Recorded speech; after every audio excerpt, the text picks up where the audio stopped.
नमस्कार साथियों, कैसे आप सभी। उम्मीद है कि आप सभी बहुत अच्छे होंगे, खुशहाल होंगे, खैरियत से होंगे और आप सभी की जो तैयारी एग्ज़ाम की वो बहुत अच्छे से चल रही होगी। साथियों, मेरा नाम अजय बराड़ है और मैं आप सभी का मेरे YouTube चैनल मोहाली कैंपस पर बहुत बहुत स्वागत करता हूं।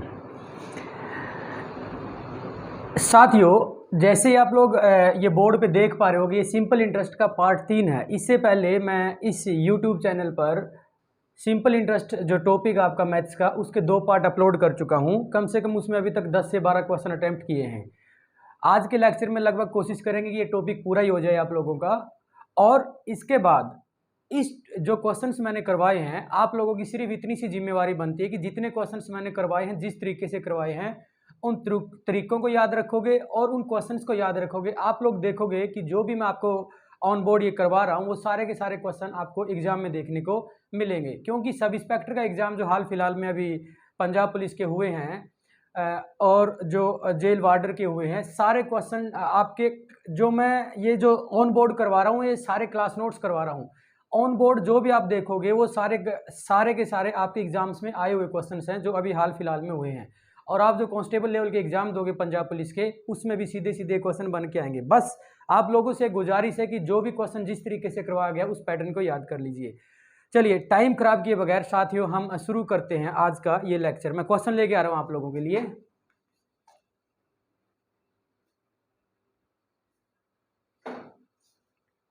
हाँ जी साथियों, देखिए इस वीडियो पार्ट का आपका जो पहला क्वेश्चन आ रहा है आप लोगों के सामने, क्वेश्चन बहुत अच्छे हैं।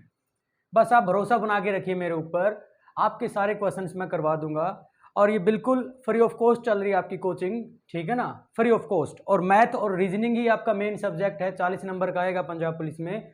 जिनको भी ये मैथ्स और रीजनिंग के 40 में से 40 नंबर आ गए तो वो सिलेक्शन पक्का समझो, उसका सिलेक्शन पक्का समझो।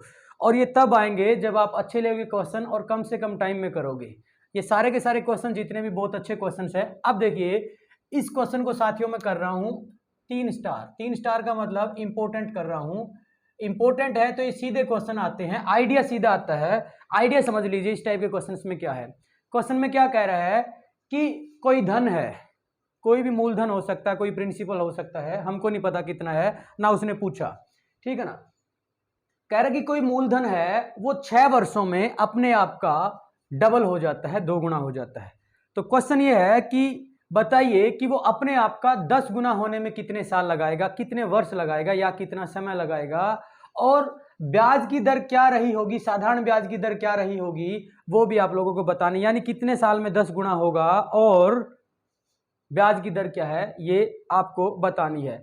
साथियों, ऐसे क्वेश्चंस जब भी आते हैं कि भाई इतने सालों में कोई प्रिंसिपल अपने आप का इतने गुना हो जाता है और इतने गुना कितने सालों में होगा, इस टाइप के क्वेश्चंस आपको देखने को मिलेंगे एग्जाम में। तो इनके लिए सिंपल सा एक आइडिया मेरा नोट करके लिख लीजिए, नोट करके याद रखिए, इसको याद रखिए।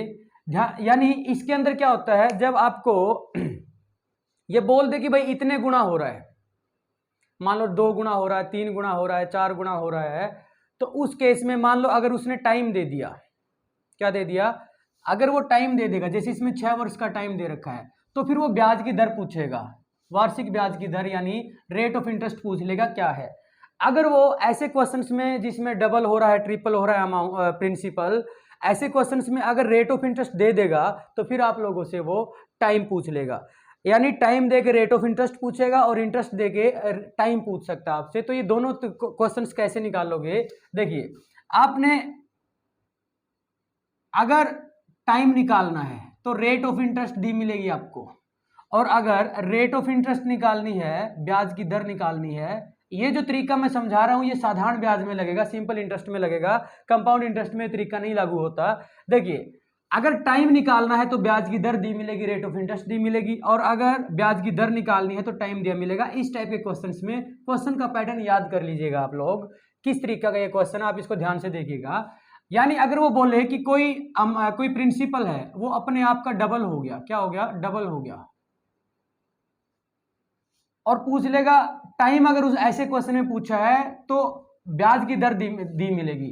तो आपने क्या करना, अगर वो डबल हो रहा है, डबल होने का मतलब क्या है, अगर आपका 100 रुपये प्रिंसिपल था तो वो 200 रुपये साथियों अमाउंट बन गया, क्या बन गया, 200 रुपये अमाउंट बन गया। तो आप कह रहे कि आपका प्रिंसिपल डबल हो गया, इसका मतलब ये होता है। अब ध्यान से देखिए, अगर 100 प्रिंसिपल आप मान के चलते हो और वो 200 अमाउंट बन जाता है, तो आप ये कहोगे कि भाई 100 तो ब्याज मिला है। कितना मिला है? 100 मिला है ब्याज, ठीक है ना। ब्याज सिर्फ 100 मिला है, 100 रुपए तो आपके थे, ये 100 और 100 मिलके टोटल 200 हो जाता है। यानी आपका जो प्रिंसिपल है वो डबल बन जाता है। आपका प्रिंसिपल क्या हो जाता है? डबल हो जाता है। साथियों समझ लीजिए कि इसके अंदर क्या आइडिया रहता है। अगर वो बोले कि डबल हो गया, तो आपने क्या मानना है कि 100 ब्याज मिला है। कितना मिला है? 100 ब्याज मिला है। और किस रेट ऑफ इंटरेस्ट से मिला वो डिवाइड कर दीजिए, किस ब्याज दर से मिला है वो डिवाइड कर दीजिए, तो आपका टाइम का आंसर आ जाएगा। अगर वो बोल दे आपको कि टाइम जो है वो ट्रिपल हो गया, पैसा जो है ट्रिपल हो गया, 3 गुना हो गया, तो इसका मतलब 100 से वो 300 हो गया होगा, तो आप कहोगे कि सर 200 ब्याज मिला है और ये कितने रेट ऑफ इंटरेस्ट में मिला है वो डिवाइड कर दीजिए। यानी जब वो ट्रिपल बोलता है तो 200 बटे रेट ऑफ इंटरेस्ट कर दोगे तो वो टाइम आ जाएगा कि इतने टाइम में हुआ है। और अगर वो बोलेगा कि 4 टाइम्स हो गया, कि 4 गुना हो गया, 4 गुना हो गया प्रिंसिपल आपका, तो उस केस में आपने 300 बटे रेट ऑफ इंटरेस्ट कर देना है। क्या कर देना है? 300 बटे रेट ऑफ इंटरेस्ट। यानी जब टाइम दिया जाए, टाइम निकालना हो, तो रेट ऑफ इंटरेस्ट डिवाइड में करना पड़ेगा। अगर डबल है तो 100 ऊपर रखोगे, ट्रिपल है तो 200 ऊपर रखोगे, और अगर 4 टाइम्स है तो आप लोग साथियों 300 ऊपर रखोगे। उसी तरीके से अगर टाइम दे दे तो रेट ऑफ इंटरेस्ट पूछ लेगा। इस टाइप के क्वेश्चंस में क्या हो जाएगा? इस टाइप के क्वेश्चन में कि डबल हो रहा है, ट्रिपल हो रहा है, 4 टाइम्स हो रहा है, ऐसे क्वेश्चंस के अंदर तो देखिए कैसे करोगे साथियों। अगर पैसा डबल हो जाता है तो आप कहोगे कि सर 100 ब्याज मिला है, तो कितने टाइम में मिला होगा, वो टाइम डिवाइड करना पड़ेगा रेट ऑफ इंटरेस्ट निकालने के लिए। जब टाइम निकालना है तो रेट ऑफ इंटरेस्ट डिवाइड में रहेगा, और जब रेट ऑफ इंटरेस्ट निकालना है तो टाइम डिवाइड में रहेगा। अगर वो कहे कि पैसा ट्रिपल हो गया, ट्रिपल होने का मतलब 200 ब्याज मिला होगा, कितने टाइम में मिला तो वो डिवाइड कर दो, ब्याज की दर निकल के आ जाएगी, रेट ऑफ इंटरेस्ट निकल के आ जाएगी। और अगर वो बोले कि पैसा 4 टाइम्स हो गया, यानी 4 गुना हो गया, 4 गुने का मतलब क्या? 300 ब्याज मिला होगा, कितने टाइम में मिला होगा वो डिवाइड कर दीजिए, आपका आंसर निकल के आ जाएगा। इस तरीके से साथियों ये अप्रोच आप लोगों ने नोट डाउन कर लेनी है, याद रखोगे इस तरीके से। और आप इसके ऊपर, इस आइडिया के ऊपर मैं 2-3 क्वेश्चन लेके आऊंगा। पहला क्वेश्चन ये है, इसके बाद मैं 2-3 क्वेश्चन और लेके आऊंगा ताकि आइडिया आपकी पकड़ में आ जाए पूरा, और आप एग्जाम में क्वेश्चन बड़े आराम से बना लो। हाँ, जब मैं क्वेश्चन करवा रहा हूं तो आपके पास प्रैक्टिस सेट्स भी पड़े होंगे, उन प्रैक्टिस सेट्स में से प्रैक्टिस करके देखिए मेरी वीडियोज को सुनने के बाद। यकीन मानिए 99.9% क्वेश्चन सोल्व कर पा रहे होंगे। देखिए 100% तो कोई भी नहीं करवा सकता, कि 100% क्या होता है वो प्रैक्टिस के ऊपर डिपेंड होता है। आपने कितनी अच्छे से प्रैक्टिस कर ली, क्वेश्चन को आप ऑप्शन से भी हल कर सकते हो, ठीक है ना। वरना अगर 1000 क्वेश्चन आए हैं तो 999 क्वेश्चन मेरे क्लास नोट से ही मिलेंगे आपको, वो आइडिया मिल जाएगा आपको। ये आपको जो मैंने अभी आइडिया बताया नोट करके, ये आप ध्यान रखोगे तब जाके आप इस टाइप के क्वेश्चन को कर लोगे। देखिए ध्यान दीजिए, पहले मैं इस क्वेश्चन को एक बार समझाता हूं, थोड़ा सा इसका बेसिक बताता हूं, और फिर इसका सीधा ट्रिकी अप्रोच बताऊंगा। सीधा क्या बताऊंगा? Tricky approach. देखिए ध्यान दीजिए, कह रहा कि पैसा जो है, कोई पैसा है वो डबल हो जाता है 6 सालों में। डबल का मतलब समझिए साथियों, अगर वो 100 रुपए आपने बैंक में डाले मान लो, तो वो 6 सालों में 200 बन गए। 6 सालों में कितने बन गए? 200 बन गए। तो आप कहोगे कि भाई ये पैसा डबल हो गया। तो आप देख पा रहे होंगे, यहां से आप लोग देख पा रहे होंगे, इसमें से 100 रुपए तो आपके हैं भाई। ये जो अमाउंट 200 बना है ना, इसमें 100 तो आपके ही हैं। इसका मतलब आप कहोगे 100 ही ब्याज मिला होगा, 100 इंटरेस्ट मिला होगा। क्या मिला होगा? 100 इंटरेस्ट मिला होगा। अब देखिए ये 6 साल में डबल हो रहा है, इसका मतलब 6 साल में आपको 100 ब्याज मिला। 6 साल में कितना मिला? 100 ब्याज मिला। तो अगले 6 साल में फिर 100 ब्याज मिल जाएगा, इसका मतलब 300 आपका अमाउंट बन जाएगा। फिर 6 साल में 100 ब्याज मिल जाएगा, इसका मतलब 400 आपका अमाउंट बन जाएगा। फिर 6 साल में 100 ब्याज मिल जाएगा, इसका मतलब 500 आपका अमाउंट बन जाएगा। फिर 6 साल में 100 ब्याज मिल जाएगा, 600, और अगले 6 साल में फिर 100, 700, और अगले 6 साल में फिर 100, 800, 900 और 1000। यानी ये जो 100 ब्याज है, क्योंकि रेट ऑफ इंटरेस्ट एक जैसी रहेगी, रेट ऑफ इंटरेस्ट क्या रहेगी? एक जैसी रहेगी, एक जैसी रहेगी। और अगर साल भी सेम रखोगे, साल का गैप भी सेम रखोगे, तो जो ब्याज पहले गैप में मिल रहा होता आपको, वो हर 6 साल, यानी जो टाइम आपको दिया उतने टाइम में सेम रेट ऑफ इंटरेस्ट से आपको उतना ही ब्याज जुड़ता चला जाएगा। तो देखिए उसने बोला था कि डबल हो रहा है 6 साल में, यानी 100 से 200। तो बताइए 10 गुना कितने साल में होगा? देखिए आपके 100 रुपये 1000 रुपये बन गए। कितने बन गए? 1000 रुपये बन गए। तो आप कहोगे कि सर ये तो हो गए 10 गुना, तो कितने साल लगे? 1 2 3 4 5 6 7 8 9 बार 6 साल का गैप आया है। तो इसका मतलब 9 गुना 6 कितने साल लग जाएंगे? 54 ईयर्स। कितने साल लग जाएंगे? 54 ईयर्स। यानी 10 गुना कितने सालों में होगा? वो 54 ईयर्स में हो जाएगा। आप ऐसे भी कर सकते हैं, ऐसे झोपड़ी सी बना करके आप ऐसे भी कर सकते हैं। लेकिन अगर आप थोड़ा सा आइडिया से इस क्वेश्चन को देखोगे, थोड़ा सा आइडिया के साथ इस क्वेश्चन को देखोगे तो चुटकी भर में हल हो जाएगा। तो क्या हो जाएगा? चुटकी भर में हल हो जाएगा। एक बार समझ लीजिए, ये आइडिया आप लोग समझ पाए होंगे। काफी सारे टीचर इस आइडिया से करवा रहे होते हैं, लेकिन थोड़ा सा अप्रोच बदलते हैं ताकि इतनी ज्यादा हमको ये डिवाइड मल्टीप्लाई ना करना पड़े, ये ऐसे ऐसे गैप ना देखने पड़े। तो देखिए, आप सिंपली देखिए उसने ये बोला है कि आपका पैसा साथियों डबल हो गया। कोई भी ऐसी वैल्यू मान लो जो डबल बनाए, बस उसी को प्रिंसिपल मान लो। आप क्या करोगे? देखिए, मान लो अगर आपका प्रिंसिपल 1 है, मान लो आपका प्रिंसिपल क्या साथियों? 1 है। आपका प्रिंसिपल कितना है? 1 है। मान लो आपने 1 रुपया बैंक में डाला तो वो 2 बन गया। कितना बन गया? 2 बन गया। कितने सालों में? 6 सालों में। डबल हो गया। पहली लाइन को, कंडीशन को सेटिस्फाई कर रहा है। ये बात कर रही है ना, ये बात सेटिस्फाई कर रही है। तो चाहे 100 से 200 मानो या 1 से 2 मानो, बात एक ही है। इसका मतलब आप कहोगे कि सर हमको तो 1 ब्याज मिल गया। कितना ब्याज मिल गया? 1 ब्याज मिल गया। साल कितने लगे? 6 लगे। तो आपको पैसा कितना चाहिए? आपको अपना पैसा कितना चाहिए है? 10 गुना चाहिए है। कितना चाहिए है? 10 गुना। यानी 1 नहीं, वो 10 गुना चाहिए। तो आप कहोगे कि सर एक तो पैसा हमारा ही था, एक वैल्यू 1 रुपया तो हमारा ही था, अब इसको 10 रुपये बनाना है। तो इसका मतलब आप साथी आपको 9 ब्याज चाहिएगा। कितना चाहिएगा? 9 ब्याज। समझिए, जब आपका 1 रुपया था तो वो 2 हो गया था, तो आपको 1 ही तो ब्याज मिला है। कितने सालों में? 6 साल दे रखे हैं। तो अब वो बोल रहे कि 10 गुना कितने साल में होगा, यानी आपका 1 रुपया 10 रुपया कितने सालों में बनेगा। अब देखिए, 1 रुपया ब्याज तो आपको 6 सालों में मिल रहा है, तो जब 1 रुपया 10 रुपया बन जाएगा, मतलब 10 गुना हो जाएगा, तो आप ये कहोगे 1 से बन गया 10 तो 9 ब्याज मिलेगा। और 1 ब्याज कितने सालों में मिल रहा है? 6 सालों में। तो 9 ब्याज कितने सालों में मिलेगा साथियों? 54 ईयर्स में। क्या मिलेगा? 54 ईयर्स में। सिंपली आप देख लोगे, इसका मतलब 1 से 10, 1 से आपने 10 बनाना है, तो इसका मतलब 9 ब्याज चाहिए। और डबल होता है तो 1 ब्याज मिलता है, तो 9 गुना 6 54 ईयर्स। बड़े आराम से आप एग्जाम में बना लोगे। ये तो आप ऐसे करोगे कि आपने कितने सालों में कितने गुना होगा, वो तो आप इस अप्रोच से कर लोगे अगर वो सिंपल इंटरेस्ट के ऊपर आया क्वेश्चन। लेकिन ब्याज की दर कैसे निकालोगे? मैंने बोला था अगर ब्याज की दर निकालनी है तो टाइम दिया मिलेगा। ये दे रखा टाइम देखो, 6 साल।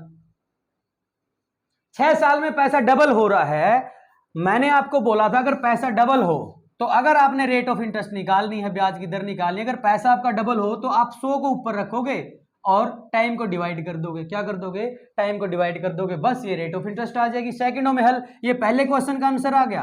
अब ये दूसरा क्वेश्चन निकाल रहा हूं, क्योंकि इसमें 2 क्वेश्चन पूछे थे कि 10 गुना कितने सालों में होगा। तो ये पहला क्वेश्चन, ब्याज की दर क्या है, तो ये दूसरे क्वेश्चन का आंसर। सेकंडों में हल हो जाएंगे आपके। दोनों 2 से कट रहे हैं। ये 2 से 50 पे कटेगा, 2 से 3 पे। अब 3 से डिवाइड कर दो 50 को, तो 16 3 48, 2 रिमाइंडर बचेगा, 2 शेषफल बचेगा, क्योंकि वो 3 से छोटा है तो इस करके उसको ऊपर रख दो। 16 से ही 2/3% आपकी वार्षिक ब्याज दर आ जाएगी। 16 से ही 2/3% आपकी वार्षिक ब्याज दर आएगी। देखिए साथियों, उम्मीद करता हूं ये क्वेश्चन आपको समझ में आया होगा। 1-2 क्वेश्चन और ऐसे ऐसे प्रैक्टिस के लिए ले लेते हैं। चलिए अगला क्वेश्चन करते हैं। हाँ जी साथी, देखो बिल्कुल पिछले क्वेश्चन जैसा ही है, आइडिया लगभग वैसा ही लगेगा। लेकिन अब क्या है कि पिछले में आपसे रेट ऑफ इंटरेस्ट पूछी थी, यहाँ टाइम पूछ लिया। देखिए क्वेश्चन क्या कह रहा है कि कोई धन है, कोई प्रिंसिपल है, कोई मूलधन है, वो 16% ब्याज दर से 3 गुना बन गया। कितना हो गया? 3 गुना हो गया। तो ये बताना है कि 3 गुना होने में उसने कितने साल लगे होंगे, यानी कितना समय लगा होगा। ब्याज दर जो है आपको 16%, वो सिंपल रेट ऑफ इंटरेस्ट दे रखी है। कोई धन है, 16% ब्याज दर से 3 गुना हो जाता है, तो आपने बताना है कि समय कितना लगा होगा। अब देखिए मैंने बताया था, जब समय पूछेगा तो रेट ऑफ इंटरेस्ट दे देगा, और जब रेट ऑफ इंटरेस्ट पूछेगा तो समय दे देगा। अब देखिए 3 गुना हो गया, कितना हो गया 3 गुना। और 3 गुना के लिए साथियों मैंने भी बताया था कि 3 गुना का मतलब क्या है, अगर 100 प्रिंसिपल है तो वो 300 अमाउंट बन गया, तो इसका मतलब 3 गुना हो गया। तो आप ये कहोगे कि भाई 100 तो आपका ही है, ब्याज तो 200 ही मिला है, इंटरेस्ट तो 200 ही मिला है। तो मैंने आपको सिंपल अभी बताया था कि जब वो 3 गुना बोले, जब वो 3 गुना बोले, टाइम निकालना है ना, टाइम निकालना है। अब वो 3 गुना हो रहा है, तो 3 गुना जब वो बोले तो मैंने बोला था कि 200 ऊपर रख देना और ब्याज की दर नीचे रख देना। अगर टाइम पूछे तो ब्याज की दर नीचे, और अगर ब्याज की दर पूछे तो टाइम नीचे। अब देखिए ब्याज की दर कितना दे रखा, 16%, तो काट दो सीधा, दोनों ये 8 पे कट रहे हैं, 25 8 200 और 8 दूना 16, 25/2, 25/2 का मतलब 25 का आधा, 25 का आधा कितना होता है 12.5, तो 12.5% क्या आ जाएगी, रेट ऑफ इंटरेस्ट आ जाएगी। और ये इस क्वेश्चन का आपका आंसर हो जाएगा साथियों, ये क्वेश्चन आपका क्या हो जाएगा, आंसर हो जाएगा आपका।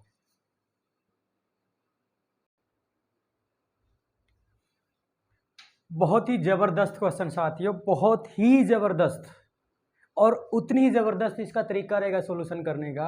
अभी अगर 27 तारीख को, अभी 27 सितंबर और 2021 को जो आपका जेल वार्डर का एग्जाम पंजाब का हुआ था, तो उसमें इस आइडिया का क्वेश्चन आया था।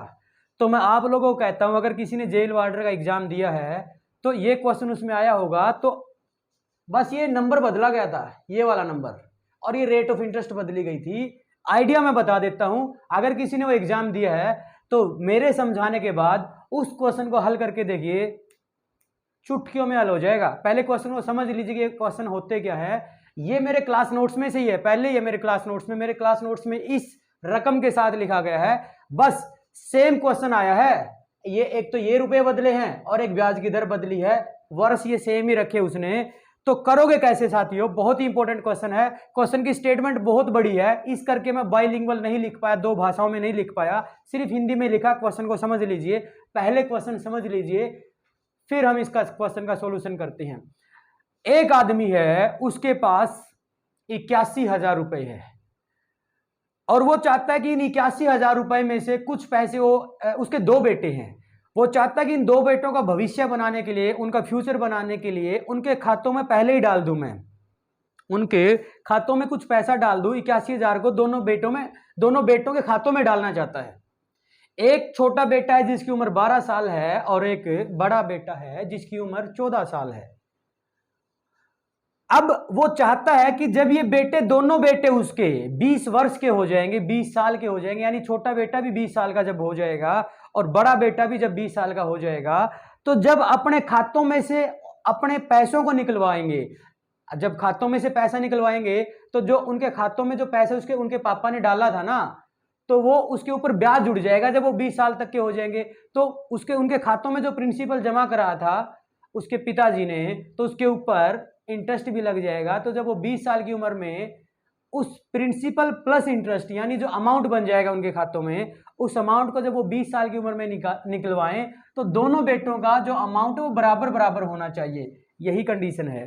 अब पूछ रहा है, अगर वो बैंक, जिस बैंक में उनका खाता था, अगर वो बैंक उनको साधारण ब्याज की दर से 5% साधारण ब्याज की दर से सालाना ब्याज दे रहा है, तो बताना है कि वो छोटे बेटे के खाते में कितने रुपए डाले, वो बाप छोटे बेटे खाते में कितने रुपए डाले।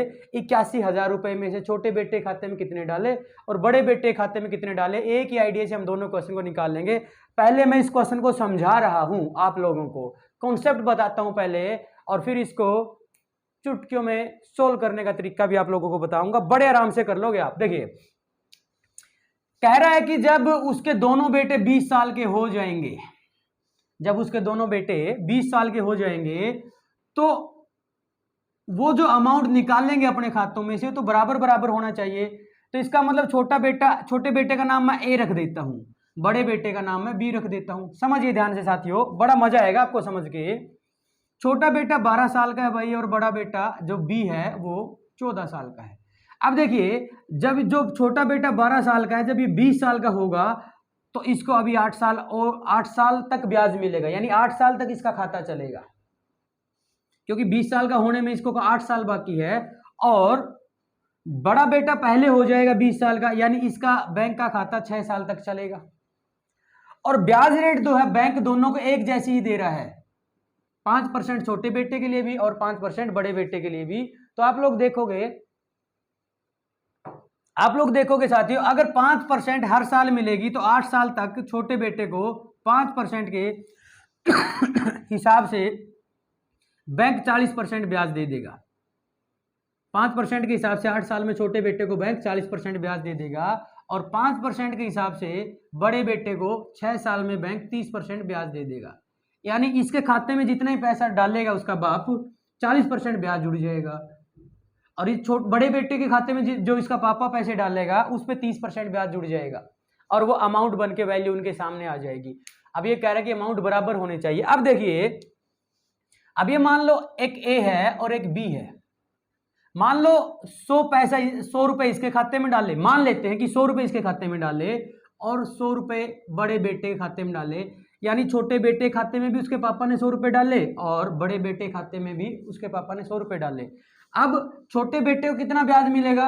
40%, यानी उसको 40% ब्याज जुड़ के उसका अमाउंट बन जाएगा 20 साल में कितना? 140, क्योंकि 100 में 40% जोड़ोगे तो 140 हो जाएगा, यानी ये ए का अमाउंट हो जाएगा, छोटे बेटे का अमाउंट हो जाएगा, और बड़े बेटे को मिलेगा 30% ब्याज। तो इसका मतलब बड़े बेटे का 20 साल की उम्र में जो अमाउंट मिलेगा उसको वो 130 मिलेगा। अब ये बराबर तो नहीं है, क्योंकि इसका 140 अमाउंट मिलेगा इसको 20 साल की उम्र में, और इसको 20 साल की उम्र में 130 अमाउंट मिलेगा। अब क्वेश्चन में क्या कह रहा है कि अमाउंट बराबर बराबर होने चाहिए, कि छोटे बेटे का जो अमाउंट है और बड़े बेटे का जो अमाउंट है वो बराबर बराबर होना चाहिए। समझ लीजिए साथियों, अगर उसने बोला एग्जाम में क्वेश्चन में कि बराबर बराबर होने चाहिए तो हम बराबर बराबर रख देते हैं। यानी ए का 140 अमाउंट, ए का 140 का आप मल्टीप्लाई बोलते हो मैथ्स में, ए का 140 जो अमाउंट है वो बराबर होना चाहिए बी के 130 अमाउंट के बराबर, वो क्वेश्चन में बोल रहा है, तो हमने उसको बराबर रख दिया। चलिए क्या कर लेते हैं, देखिए 1 0 इधर कॉमन है, 1 0 इधर कॉमन है, तो काट लेते हैं। ठीक है, यानी ए और बी का रेशो बना लो। ए तो पहले ही इधर है, बी को भी इधर ले आओ तो बी भाग में आ जाएगा, क्योंकि बी उधर गुना में है। तो 13 पहले ही उधर है, 13 क्या है साथियों? पहले ही उधर है, तो मैं नंबर को उधर ले जाऊंगा 14 को, तो नीचे चला जाएगा, क्योंकि 14 इधर किस में था? गुना में था। यानी ए और बी, ए छोटा बेटा है, बी बड़ा बेटा है, तो ए और बी के खातों में जो पैसा डालेगा ना उनका पापा, तो उनका रेशो आ जाएगा 13:14। यानी जितना भी पैसा उसके पापा के पास है उसमें से 13 हिस्से वो छोटे बेटे खाते में डाल दे, ए के खाते में डाल दे, और 14 हिस्से बड़े बेटे बी के खाते में डाल दे। यानी टोटल 14 हिस्से बड़े बेटे को मिलेगा और 13 हिस्से छोटे बेटे को मिलेगा। तो यानी उसके पापा को अपना टोटल पैसा 27 हिस्सों में बांटना पड़ेगा, क्योंकि इसमें से 13 हिस्से तो छोटे को देना पड़ेगा और 14 हिस्से बड़े को देना पड़ेगा। अब आप बताइए कि बड़े को बड़ा हिस्सा क्यों मिल रहा है? इसको इस करके बड़ा हिस्सा मिल रहा है क्योंकि इसको कम साल तक ब्याज मिलेगा, क्योंकि ये जल्दी 20 साल का हो जाएगा। जल्दी 20 साल का हो जाएगा तो उसको कम ब्याज मिलेगा। अगर उसको कम ब्याज मिल रहा है तो अमाउंट बराबर रखने के लिए उसके खाते में ज्यादा पैसा डालना पड़ेगा, ज्यादा रेशो में पैसा डालना पड़ेगा। तो यानी 14 रेशो में बड़े बेटे खाते में डालोगे, 13 रेशो में छोटे बेटे खाते में डालोगे, तो 13 और 14 टोटल 27 रेशो में उनके पापा को अपने पैसे को बांटना पड़ेगा। और उसके पापा के पास पैसा टोटल है कितना? 81,000 रुपए। कितना है? 81,000 रुपए। यानी 27 रेशो की वैल्यू आप 81,000 रुपए के बराबर देख रहे होंगे। अब 27 रेशो से 81,000 की वैल्यू को काट दोगे, 27 एकम 27 और 27 तिया 81, 3 जीरो बच गई तो सीधा लगा दो। यानी 27 रेशियो की वैल्यू 81,000 है, तो एक रेशियो की वैल्यू कितनी आ जाएगी? 3,000 आ जाएगी। तो 13 रेशियो मिलेगा छोटे बेटे को। तो अगर एक रेशियो की वैल्यू 3,000 है तो 13 रेशियो की वैल्यू कितनी हो जाएगी? तो एक रेशियो की वैल्यू 13 के साथ गुणा कर दो, एक रेशियो की वैल्यू 3,000 है, तो 13 गुणा 3 39, 3 जीरो है साथ में तो लगा दो। तो यानी छोटे बेटे खाते में 39,000 रुपए डालने पड़ेंगे, और यही आपसे क्वेश्चन पूछ रखा था और ये आपका आंसर आ जाएगा। अगर बड़े का भी पूछ रखा होता तो कोई दिक्कत नहीं थी। तो 14 के साथ आप 3,000 गुणा कर दे तो 14 तिया 42,000 उसके खाते में डालने पड़ते। ये है इस क्वेश्चन को करने की अप्रोच। पेपर में आया जेल वार्डर में अभी 2-3 दिन पहले, और अब देखिए इसको एग्जाम में करने की अप्रोच, 1 सेकंड में, एक तो नहीं 3-4 सेकंड लग जाएगी सोल्व करने में। बस आपको आइडिया को समझ लेना है। ये आपको समझ में आ गया है, उम्मीद करता हूं समझ में आ गया होगा। ये कॉन्सेप्ट था, लेकिन पेपर में कैसे करना है वो ध्यान दीजिएगा। अगर आगे पुलिस कांस्टेबल में या कोई भी आपका एसएससी वगैरह का एग्जाम भर रखा है, अगर आगे उसमें आ जाए, अगर आगे उसमें आ जाए तो आप कैसे करोगे? देखिए अब देखिए कितने साल की उम्र में पैसा निकलवाना है? 20 साल की उम्र में। छोटा बेटा कितने साल का है? 12 साल का। तो 20 साल का होने में इसको 8 साल बाकी है, और 8 साल तक इसको 5% ब्याज मिलेगा। इसका मतलब 40% ब्याज मिलेगा। तो इसका मतलब अगर उसके खाते में 100 डालोगे तो 40% ब्याज जुड़ के उसका अमाउंट 140 हो जाएगा छोटे बेटे का। और बड़ा बेटा है आपका 14 साल का, और 20 साल का जब होगा तो इसका मतलब उसको 6 साल तक ब्याज मिलेगा। 5% के हिसाब से 6 साल तक ब्याज मिलेगा, तो उसको 30% ब्याज, 30% ब्याज मिलेगा। अगर मान लो 100% उसके खाते में पैसा डालोगे बड़े बेटे खाते में, तो 30% ब्याज जुड़ के उसका 130 अमाउंट आ जाएगा बड़े बेटे का। छोटे बेटे का 140 अमाउंट, बड़े बेटे का 130 अमाउंट। आपने क्या करना है, इसको रेशियो बना लो, यानी काट दो 0 से 0, और अब क्या कर दो, इसको क्रॉस कर दो, उल्टा कर दो, यानी 13 को ऊपर और 14 को नीचे। बस ये ध्यान रखोगे। यानी उसके पापा का जो पैसा है 13 और 14, यानी टोटल 27 हिस्से में तोड़ना पड़ेगा उसके पापा के पैसे को। 27 हिस्से में तोड़ोगे कितने रुपए को? 81,000 रुपए दे रखे उसके पापा के पास। तो 27 दिया 81, एक रेशो की वैल्यू 3000 आ जाएगी। तो 13 रेशो ये छोटे बेटे को बताएगा। तो 13 गुणा 3000, 13 तिया 39, तो 39,000 रुपए साथियों छोटे बेटे खाते में डालना पड़ेगा। इस क्वेश्चन का आंसर चुटकियों में हल कर सकते हो इस तरीके से। इतना देखिए क्वेश्चन कितना बड़ा है। सॉल्यूशन देखिए, चार अक्षर भी नहीं लिखे, 4 नंबर भी नहीं लिखे, आपका आंसर आ गया। उम्मीद करता हूं साथियों क्वेश्चन आपको समझ में आ गया। स्पेशल आपने इसको याद रखना है। अब अगला क्वेश्चन आप लोगों के लिए लेके आ रहा हूं। हाँ जी साथियों, इस वीडियो लेक्चर का ये लास्ट क्वेश्चन है। कुछ क्वेश्चंस जो है वो एक पार्ट और बना दूंगा, लंबा पार्ट बन जाएगा ऐसे, तो एक पार्ट में और बना लेते हैं, फिर आपका ये जो सिंपल इंटरेस्ट का टॉपिक है वो कंप्लीट हो जाएगा। देखिए ये क्वेश्चन बहुत ही शानदार क्वेश्चन है। देखिए अब जो क्वेश्चन है आपने पहले 2 पार्ट में देखे थे, क्वेश्चन लॉजिकल थे लेकिन छोटे छोटे थे, उनमें लॉजिक छुपा हुआ था। यहाँ पे क्वेश्चन बड़े बड़े हैं, बड़े बड़े हैं, आप देख पा रहे होंगे।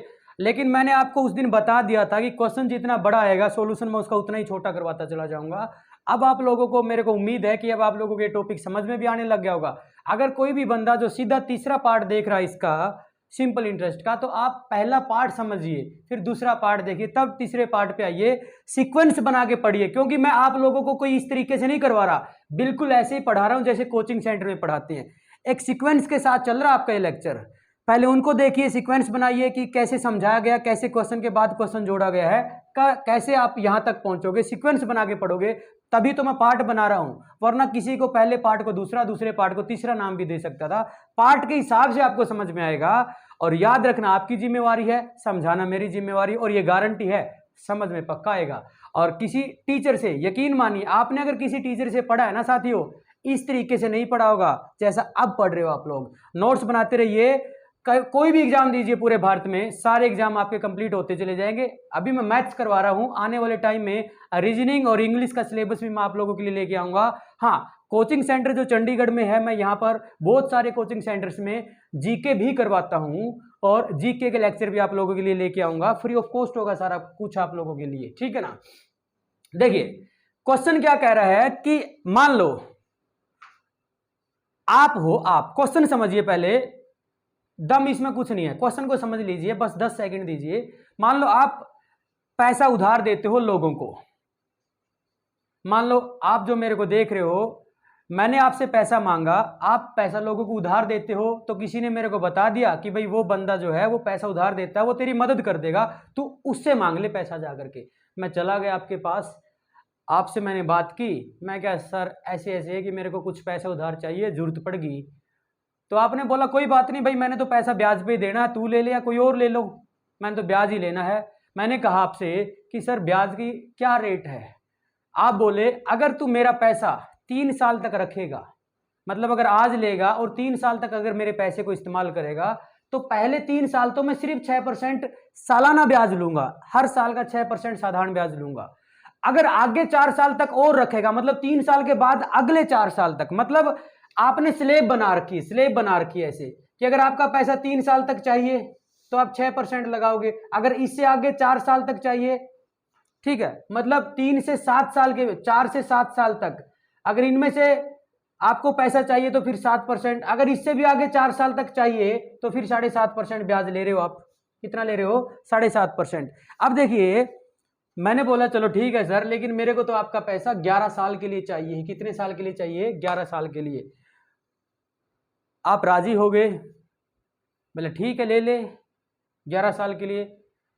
आप बोले कि कितना पैसा चाहिए? मैं कहा सिर्फ 12,000 रुपये की जरूरत है, नया काम स्टार्ट करना, यूट्यूब चैनल के लिए कुछ इधर उधर लाइटें लुइटें और कुछ सिस्टम सा लगवाना, 12,000 रुपये दे दो ताकि लाइटें लुइटें लगवा लूँ और साउंड क्लियरिटी के लिए कुछ सिस्टम ले आऊँ। तो चला ठीक है ले लो 11 साल के लिए, और जब कमाऊंगा मोड़ दूंगा तुम्हारे को, 11 साल के लिए ले लो। तो आपसे मेरा सवाल ये है, 11 साल के लिए आपने मेरे को ये पैसा दे दिया, तो 11 साल के बाद मैं आपको कितना ब्याज मोड़ूंगा आपके पैसे के ऊपर? ब्याज की बात कर रहा हूं, कितना सिंपल इंटरेस्ट मोड़ूंगा, ठीक है। यानी कहने का मतलब देखिए, अगर मैं कहूं कि अगर मैंने आपसे 9 साल के लिए पैसा मांगा होता, एक बार क्वेश्चन को समझ लीजिए, मैंने 11 साल दे दिया, जैसे पहले 3 साल और फिर 4 साल, 7 साल हो गए, फिर अगले 4 साल 11 साल हो गए, 11 साल की वैल्यू दे रखी और 11 साल के लिए ही पैसा उधार ले लिया। अगर वो 11 साल ना बोल के अगर मान लो 9 साल पूछता, 9 साल के लिए उधार ले लिया, तो 9 साल को इसी स्लेब के हिसाब से तोड़ते, 3 वर्ष 4 वर्ष 4 वर्ष, 3 वर्ष 4 वर्ष 4 वर्ष, तो यहां तक 3 साल पूरे हुए, यहां तक 7 साल पूरे हो जाएंगे। अब जो है 7 साल पूरे होने के बाद जैसे ही आप 9 साल देख रहे हो, तो 9 साल तीसरी स्लेब में चली जाएगी भाई, क्योंकि वो 7 साल तो पूरे हो जाएंगे। पहले 3 साल तो आपने 6% दिया, अगले 4 साल मतलब 7 साल जब हो जाएंगे तो उसके बाद 8वां और 9वां का जो ब्याज लगेगा ना, वो इस वाले 4 साल जो तीसरे नंबर पे जो 4 साल पड़ रहे हैं उसके ब्याज दर के हिसाब से लगेगा, उसके ब्याज दर के हिसाब से लगेगा। यानी वो तीसरी स्लेब में पहुंच जाएगा, तीसरे ब्याज दर वाली स्लेब में पहुंच जाएगा। बस क्वेश्चन पे आ जाइए। आप भी बोलोगे सर बड़ी बकवास करते हैं ना, भाई काम की चीज़ है, सारी काम की चीज़ बता रहा हूँ। नहीं, मेरे को क्या शौक है कि मैं यूट्यूब पे बकवास करूँ, ठीक है ना। अच्छा पढ़ाऊंगा तो व्यूज आएंगे, सब्सक्राइबर बढ़ेंगे, चैनल ग्रोथ करेगा, ठीक है ना, आपको समझ में आएगा। बिल्कुल ऐसा ही इतना ही टाइम मैं दे रहा हूँ जैसे मैं आमतौर पर कोचिंग सेंटर में अपने स्टूडेंट्स को दे रहा होता है, इतना ही टाइम आप लोगों के लिए दे रहा हूँ, ठीक है ना। अब घर बैठ के आराम से सुनते रहिए, क्वेश्चन समझिए। अब देखिए, मान लो आपने 100 रुपए जमा करवाए, 100 रुपए उधार दिए, मान लो आपने 100 रुपए उधार दिए। मान लेते एक बार कि आपका जो प्रिंसिपल था जो आपने उधार दिया था वो 100 रुपए दिया है। अभी 100 रुपए के ऊपर आप पहले 3 सालों में 6% ब्याज लगाओगे, तो इसका मतलब एक साल का 6%, अगले साल का भी 6%, अगले साल का भी 6%, इसका मतलब 3 साल का 100 रुपए के ऊपर 18% ब्याज मिल जाएगा। 3 साल का 100 रुपए के ऊपर 18% ब्याज मिल जाएगा, ठीक है भाई। और अगले 4 साल आप 7% ब्याज लगा रहे हो, इसका मतलब 7 चौका 28, तो अगले 4 सालों में 100 रुपए के ऊपर 28% ब्याज मिल जाएगा। और अगले 4 साल 7.5% लगा रहे हो, 7.5 का 4 गुना कितना हो जाएगा? 30%। तो अगले 4 साल में आपके 100 रुपए जो प्रिंसिपल है वो आपको 30% ब्याज दे देंगे। पहले 3 साल में इतना ब्याज मिला, अगले 4 साल में इतना, और अगले 4 साल में इतना। तो ओवरऑल 3 और 4 7 और 4 11 साल कंप्लीट हो गए। तो आपको 11 साल में 8 और 8 16 हासिल 1, 3 और 2 5 और 1 6 और 1 7, आपको 76% ब्याज मिल गया। कितना मिल गया? 76%। अब ये आपको सिंपल इंटरेस्ट मिल गया 76%। और ये सिंपल इंटरेस्ट कितना है, इसी की तो वैल्यू पूछ रहा आपसे, इसी की तो वैल्यू पूछ रहा है। कितना है ये असल में, रुपए में कितना है ये आपसे पूछ रखा है। अब देखिए वैल्यू दी किसकी है, ये प्रिंसिपल की वैल्यू दी गई है। इसका मतलब आपने 12,000 रुपये उधार दिए, इस 12,000 को आपने कितना मान लिया? 100%। यानी 100% की वैल्यू क्वेश्चन के हिसाब से 12,000 रुपए के बराबर है साथियों। कितने हजार रुपए के बराबर है?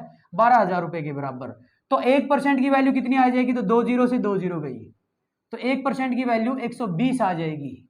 100% की वैल्यू 12,000 के बराबर दे रखी है, तो 1% की वैल्यू 120 आ जाएगी। तो 76% जो आपका सिंपल इंटरेस्ट की वैल्यू आई है, उसके साथ ही 1% की वैल्यू को गुणा कर दो। 1% की वैल्यू कितनी आ गई साथियों आपकी? 120। 120 के साथ 76 की गुणा कर दो, ये 0 पहले लगा दो, 12 छिका 72 हासिल 7, 12 7 84 और 7 91, 9,120 रुपए जो है सिंपल इंटरेस्ट मिलेगा आपको 11 सालों में 12,000 रुपए के ऊपर। ऐसे क्वेश्चन को आप पैटर्न याद करके जाते तो बड़े आराम से कर लेते हो। देखिए पहला 3 गुणा 6 18, 7 गुणा 4 28, 7.5 गुणा 4 30, इसको जोड़ोगे तो कितना आ जाएगा 76 वैल्यू आ जाएगी, 76% वैल्यू आ गई। तो इसको अगर ऐसा नहीं करना चाहते तो 76% की वैल्यू निकालनी है, कितने में से 12,000 में से। इसका मतलब 12,000 जो है वो 100% के बराबर होंगे और 76% की वैल्यू निकालनी, सीधा 76 गुणा कर दो। अगर आप ऐसा करना चाहते हो, इतना नहीं लिखना चाहते तो सिंपल इतना कर लो, 2 0 से 2 0, 120 गुणा 76 कितना आ जाएगा 9,120 रुपये। आप ऐसे भी कर सकते हो, ये तो समझाने थोड़ा सा टेक्निकल से तरीका डिजाइन सा बन जाता इस करके ऐसे लिखवाया है, वरना पेपर में आप लोग ऐसे करोगे और 5 सेकंड में आप अपने क्वेश्चन को हल कर लोगे।